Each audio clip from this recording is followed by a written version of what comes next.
बिस्मिल्लाहिर्रहमानिर्रहीम। अस्सलाम वालेकुम स्टूडेंट्स, हम चैप्टर नंबर 7 कर रहे हैं सेकंड ईयर का। और फर्स्ट लेक्चर में हमने वेक्टर्स को डिफाइन किया, स्केलर को डिफाइन किया और कुछ पॉइंट्स हमने पढ़े वेक्टर के अबाउट। आज हम पढ़ेंगे एडिशन ऑफ वेक्टर और सब्ट्रैक्शन ऑफ वेक्टर और पोजीशन वेक्टर। ठीक है जी। तो सबसे पहले देखिए कि एडिशन ऑफ वेक्टर्स में पहला हिस्सा एडिशन का है। Addition of two vectors is explained by the following two laws। दो लॉ हैं जो एडिशन ऑफ वेक्टर्स के लिए हैं। एक है ट्रायंगल ऑफ एडिशन और दूसरा है parallelogram law of addition. Triangle law of addition क्या है कि if two vectors u and v are represented by the two sides ab and bc of a triangle। देखिए ये हमारे पास एक ट्रायंगल है ए बी और B C. A B triangle u vector और B C triangle v vector, यानी u और v represent कर रहे हैं साइड ए बी और साइड बी सी को। such that the terminal point of u coincide with the initial point of v। यानी ये देखें ये u वेक्टर है और इसका ये टर्मिनल पॉइंट है और ये v वेक्टर का इनिशियल पॉइंट है, यानी u का टर्मिनल पॉइंट मिल रहा है v के इनिशियल पॉइंट से। Then the third side AB of the triangle, यानी कि AC जो तीसरी साइड हमारे पास बनी ये वाली AC side of the triangle gives the vector sum u plus v। तो तीसरी साइड जो होगी वो u और v का सम होता है। ठीक है जी। That is AB plus BC equal AC, यानी AB plus BC equal AC। और AB क्या है U, BC क्या है V, U plus V AC के इक्वल आ गया। तो तीसरी साइड ये बनी। ये था ट्रायंगल ऑफ एडिशन। अब चलते हैं पैरेललोग्राम लॉ ऑफ एडिशन पे। If two vectors U and V are represented by two adjacent sides AB and AC। अब देखें ये AB साइड ये AC एडजेसेंट साइड्स हैं दोनों, तो ये AC वेक्टर ये AB वेक्टर, यानी एक हमारा U वेक्टर हो गया, ये U और ये V। तो आप इसको ऐसे भी कर सकते हैं U और ये V वेक्टर। अब देखिए आप parallelogram as shown in the figure, then the diagonal AD। ये जो डायगोनल है, अब जरा गौर कीजिएगा कि ये अगर u है तो ये भी u के इक्वल होगा क्योंकि पैरेलल है और इक्वल होंगे। तो यहाँ पे ये u वेक्टर होगा तो फिर इन दोनों का सम AD के इक्वल होगा। दोनों का सम क्या होगा AD के इक्वल, यानी AC plus AB equal AD। तो AD equal AB plus BC। यहाँ पे देखिएगा हमने लिखना था AB प्लस AC। ठीक है, U प्लस V के इक्वल। तो ये हमारे पास डायगोनल है, तो ये इसका सम आ गया। तो ये था triangle parallelogram law of addition. अब देखिए कि ये जो लॉ है ये अरिस्टोटल ने यूज किया था किस मकसद के लिए, डिस्क्राइब करने के लिए कंबाइन एक्शन किसका, टू फोर्सेस का, यानी टू फोर्सेस के कंबाइन एक्शन को डिस्क्राइब करने के लिए इसको यूज किया गया। उसके बाद आ जाता है subtraction of two vectors. The difference of two vectors AB and AC is defined by AB minus AC equal AB plus minus AC। अब देखें कि यहाँ पे हमारे पास एक वेक्टर है AC। अगर हम इसकी बात करें तो ये है माइनस AC। ठीक है, इसको हमने माइनस AC डायरेक्शन चेंज की, ये माइनस AC। अगर ये पॉइंट ऑफ व्यू से देखें, ये AB वेक्टर है, इसका और इसका ये डायगोनल है। ठीक है, और ये किसके इक्वल है, इन दोनों का सम, इसका और इसका सम होगा। तो AB प्लस माइनस AC, यानी U माइनस V को हम ऐसे भी लिख सकते हैं U प्लस माइनस V। ये U है और ये V है, तो ये माइनस V, तो U प्लस माइनस V वो ये वाला होगा। इसी तरह आप इधर से कर सकते हैं कि हमारे पास दो वेक्टर्स हैं AC और AB है, तो ये हमें कैसे फाइंड करना है, CB प्लस AC। देखिएगा AC प्लस CB किसके इक्वल होगा, AB के इक्वल होगा। तो अब यहां से अगर हमें CB फाइंड करना है, AC इधर क्या हो जाएगा minus AB minus AB minus AC, ठीक है जी। अब उसके बाद देखें कि CB हमें फाइंड करना था, इन दोनों का सम था, तो ये देखें CB फिर किसके इक्वल हुआ, AB माइनस AC, ठीक है जी, AB माइनस AC। तो ये भी आपको सब्ट्रैक्शन के लिए जरूरी है। उसके बाद अगली बात है पोजीशन वेक्टर। पोजीशन वेक्टर क्या होता है कि अगर हमारे पास एक पॉइंट है प्लेन में, P पॉइंट है, ठीक है जी। अब P पॉइंट का देखिए इसका जो वेक्टर है इसका इनिशियल पॉइंट ओरिजिन है, यानी अगर किसी वेक्टर का इनिशियल पॉइंट ओरिजिन हो और टर्मिनल पॉइंट P है तो वो OP वेक्टर होगा, और OP वेक्टर को हम कहते हैं position vector of point P, ठीक है जी। The vector whose initial point is the origin and whose terminal point is P is called the position vector of the point P, यानी ये पॉइंट P का पोजीशन वेक्टर है and is denoted as OP, और इसको किससे denote करेंगे, OP से। अब उसके बाद देखेंगे the position vectors of the points A and B relative to the origin O are defined by OA equals to A, यानी हमारे पास दो पॉइंट है, एक A पॉइंट है, एक B पॉइंट है, तो ये ओरिजिन है, तो OA A के इक्वल, OB B के इक्वल है। तो आप देखें कि यहाँ पे OA प्लस OB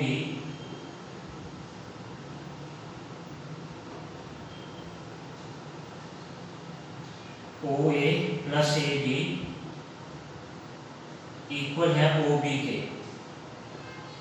अगर AB फाइंड करना हो, AB equal OB minus OA, AB किसके इक्वल होगा, OA इधर माइनस हो जाएगा। यानी अगर हमें AB फाइंड करना है तो position vector of B minus position vector of A, यानी B माइनस A, ठीक है जी।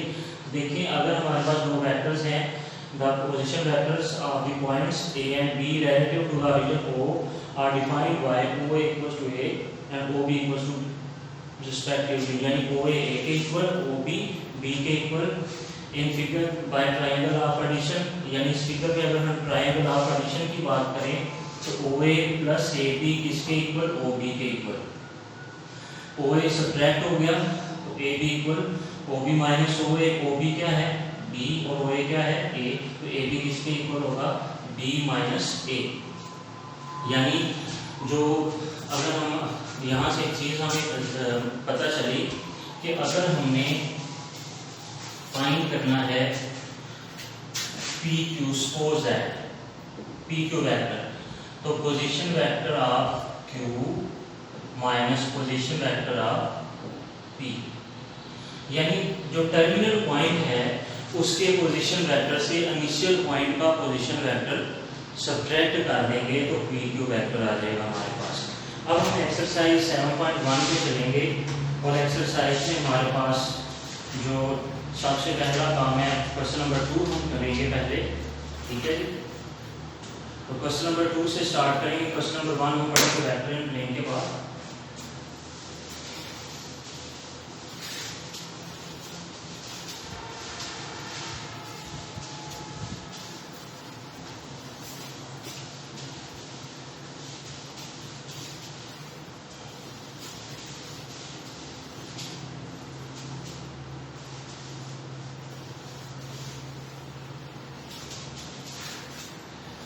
क्वेश्चन नंबर 2 है फाइंड द मैग्नीट्यूड। अब देखिए उसके लिए एक और चीज कि मैग्नीट्यूड हमने कैसे फाइंड करना है। अगर हमारे पास एक वेक्टर है, एक पोजीशन वेक्टर सपोज करें P, तो उसका वो ओरिजिन है P पॉइंट x y है, तो OP हमारे पास इसके इक्वल होगा xi plus yj।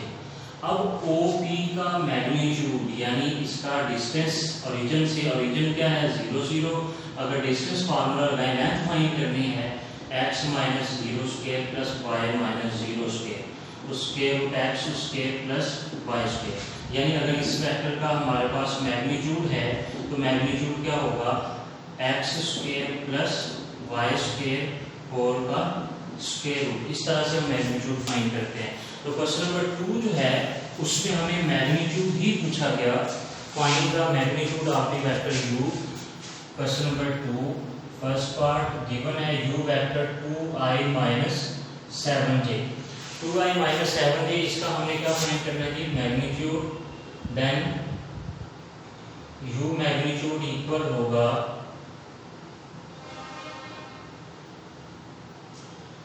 2 square plus negative 7 square whole square, 2 का स्क्वायर 4, 7 का स्क्वायर 49, तो स्क्वायर रूट 53। कितना आसान क्वेश्चन है, इसके रिमेनिंग पार्ट्स आप कर सकते हैं। तीसरे पार्ट में अगर हम देखें तो तीसरे पार्ट में u हमें दिया है इस फॉर्म में 3 - 4, इसका मतलब क्या है 3i - 4j, आप ऐसे लिख सकते हैं इसको, ठीक है जी।